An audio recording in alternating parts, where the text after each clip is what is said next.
Thanks, Amanda. So our last presenter is Sara Hancock, and she's here to talk about parent intuition. And I should also note that Abby White helped to bring us together and also helped to put the session together. So thanks, Abby. I know you're watching. Thank you. I'm really short, sorry. Hi, everyone. My name is Sara, and I'm Damian's mom. And a lot of you probably may not know me personally, but I'm sure you know my son's story. He's pretty famous in the retinoblastoma world. He was Damian Creed, and he had unilateral, non-hereditary retinoblastoma. He passed away November 5th of last year. This is my first time speaking publicly, so forgive me if I tear up a little bit, but it's still new. Thank you. This is my baby. He was my patient. I am a oncologist. We say that in this world, oncologists, we're kind of, I was changing Damian's diaper one morning. We were headed to the beach, and I saw that his pupil was dilated and fixed, and we took him to the emergency room, and by that afternoon, he was on a helicopter by life flight flying to a children's hospital who specialized in this. I heard the words cancer. He was 2 years old. My world changed in an instant, and I became a oncologist. I became his doctor, his nurse, his advocate, his mom, his world. I mean, everything changed that day. So to say I'm oncologist, it is a real term. It's serious. It is true. We do advocate for our kids. And I think that we are the most important frontline person for our children, because no one knows your child like you do. No one. So this is Damian. Oh. See, it's not working. I got it. Okay. Oh, did I go too far? Oh, sorry. So this is kind of like my resume, is my presentation today. My residency, Damian was diagnosed May 25th of 2014. As I said, I was changing his diaper. Just a normal day. He had been rubbing his eye that weekend. I thought nothing of it. I didn't notice the leukorrhea in any of his pictures. Upon looking back, there are 2 pictures that stand out to me that have the white eye. But I missed it. I didn't know. Damian fought retinoblastoma for 2.5 years very valiantly. He was truly a hero. He had countless exams under anesthesia with laser. He had 7 cycles of intra-arterial chemo. I'm not a fan. He went through enucleation after that. He then metastasized on September 8th. He had proton radiation for 6 weeks at UF Proton in Jacksonville. That's where things kind of turned around for him. He kind of became his own advocate. He found his own little voice, and he found his own way of doing things, and he would tell the nurses how he was going to do it. No, we're going to do it this way, and no, I don't want my blood pressure taken today. He found his voice. It was really interesting, and I think it was the consistency. It was the same nurses every day, 5 days a week for 6 weeks, and he came out of his shell a little bit. He became less afraid. It was good. He then went through 6 cycles of systemic chemo. This was to include neutropenia, sepsis, countless platelet transfusions, blood transfusions, lab sticks, He then made it to stem cell transplant, and he did very well. His transplant date was June 9th of last year, and we were deemed all clear. And then he went for a clinical trial in New York City. He was to be one of the first kids to do the 3F8 neuroblastoma trial for leptomeningeal spread, and he did the test dose, and then he fell, and we did another MRI. And it's crazy how fast retinoblastoma spreads. September 7th, his scans were clean. He had clean spinal fluid, and September 27th, they sent us home in hospice. So 20 days, it completely took over him. 20 days. I just want you to know how fast it can spread. During his battle, I chose to learn everything I could. I wanted to give him the best chance of survival. I myself reached out to, the top doctors of the world. I reached out to Ira Dunkel. I contacted Sloan Kettering. I contacted CHOP. I was like, what's your protocol? I researched my own. I wanted to know what we could do to save my son's life. And I advocated for him. We went through all of these treatments. not because it was just recommended. I asked and asked and asked, what can we do, what can we do, what can we do? Oh, sorry, I did it again. Oh, I went too far, sorry. So I am an advocate. I've learned a lot from this experience. I've learned to always follow your gut instinct. Make your doctors listen to you. If you're not getting results, go higher up. I advocated, Damian would always rub his head. When he was progressing, or when it came back, when he was relapsing, he always had the same thing. He would do this. And it didn't have to be the eye that was removed. It wasn't because it was dry, which they told me. It was because he had increased pressures. And I knew that, and he would always do this. I would say, does your eye hurt? My head hurts, my head hurts. I said, okay. I would tell his doctor, if his doctor was, we just had an MRI 3 weeks ago, I'm sure it's fine. We just had one 6 weeks ago, I'm sure it's fine. I pushed, I'm like, please, just to shut me up. Just make me happy. We would do an MRI, it always came back positive. I always knew my son. No one knew him like I did. No one was around him like I was. I was with him 24/7, all the time. I knew him.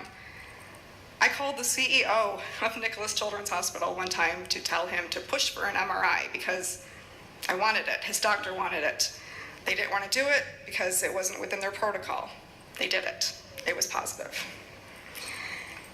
At last resort, get a second opinion. You know, if you're not happy with your doctor, or even if you are happy with your doctor, he could be the best doctor in the world for this. He could be renowned, he writes books. Get a second opinion, just to make sure that you're doing the right thing. This is your child, period.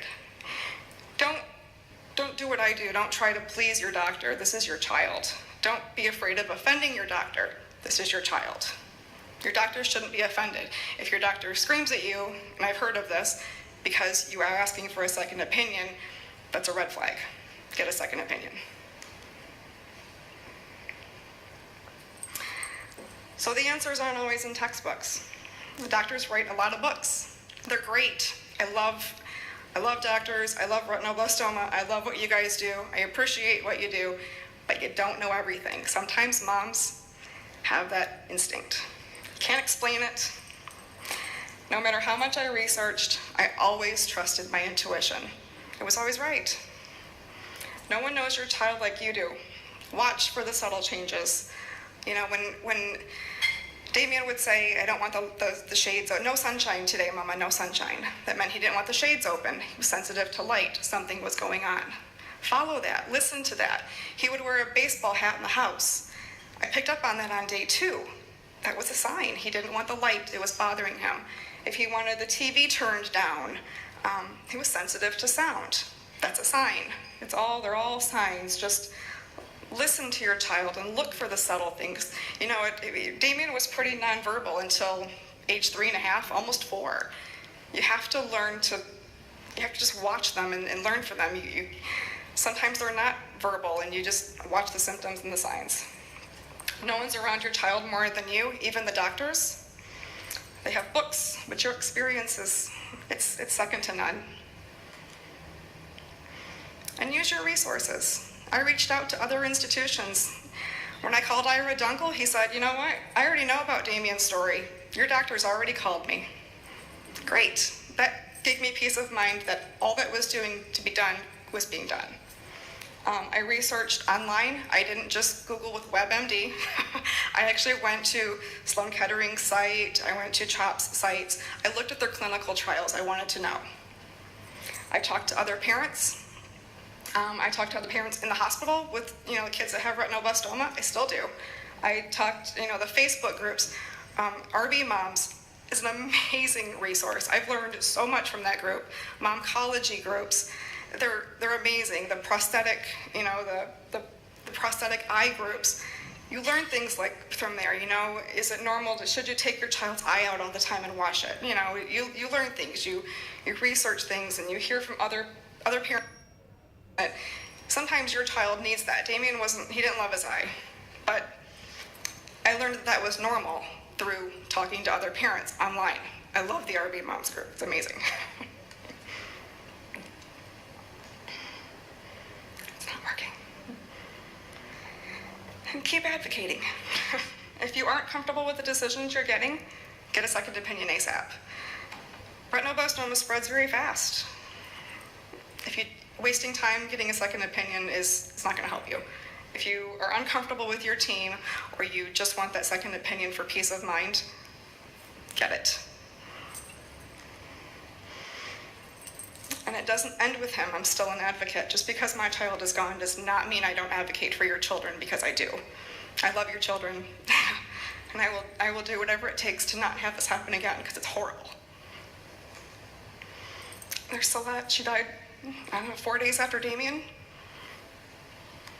Also unilateral. Garrett was diagnosed at age 10. He died at 12.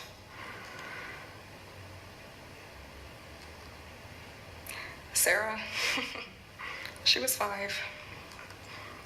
Josiah was 3. Come on. Paula, I believe she was 5. She's in Spain. Another angel. Max just died recently. I believe he was 7. Max passed away secondary cancer. He had unilateral retinoblastoma as well, and he passed away of leukemia secondary to retinoblastoma a couple of weeks ago. Come on. Bella, she's from my hometown in Michigan. Another little girl, she was 3. And then there's my Damian. As you can tell, he was very full of life. He loved Spider-Man, hence the colors in my presentation, red and blue, sorry. He was a very happy child, and his superpower was love. He honestly loved everyone. That's it, guys. Oh, sorry. So I run Team Damian. We take gift bags to kids. Damian actually is the founder of Team Damian. I'm just the one running it now, his dad and I. For his birthday, his 4th birthday, he had already metastasized to the spinal fluid. We knew he was terminal. We were trying what we could, but we knew the end result. We were hoping to change it, but it was always in the back of our heads. So Damian wanted to, he called the kids in the hospital his friends because he didn't go to school. He wanted to have a birthday party with his friends. So we had a big giant birthday party for him. We knew it would be his last. Had everybody bring toys, and we put together these great big bags of these toys, coloring books, Play-Doh, crayons, puzzles, things to do in the hospital. And we took them on his birthday to Miami Children's Hospital. Huge hit. We had all this stuff left over. We kept doing it. People keep sending me stuff. I keep doing it. Now it's kind of a thing. now it's on its way to being a nonprofit. We're going to keep doing it. I'm going to continue advocating. I'm going to keep fundraising.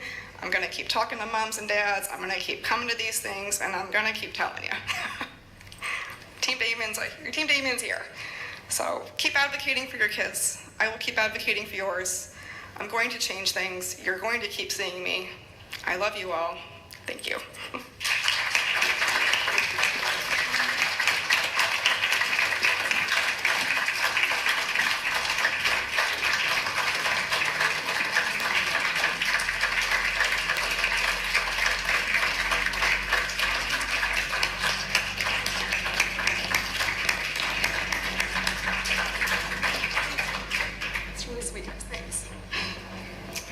Thank you so much for that moving presentation.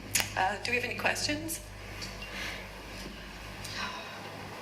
I did cry. I'm so happy. Okay. All right, thank you guys for a really, as Caitlin said, moving panel. You're an inspiration, Sarah, and Damian is as well. Okay. It's now time for lunch and a box of Kleenex. So lunch is going to be in the Chesapeake room next door where we were yesterday, and we will begin back here at 1:30. Right? 1:30?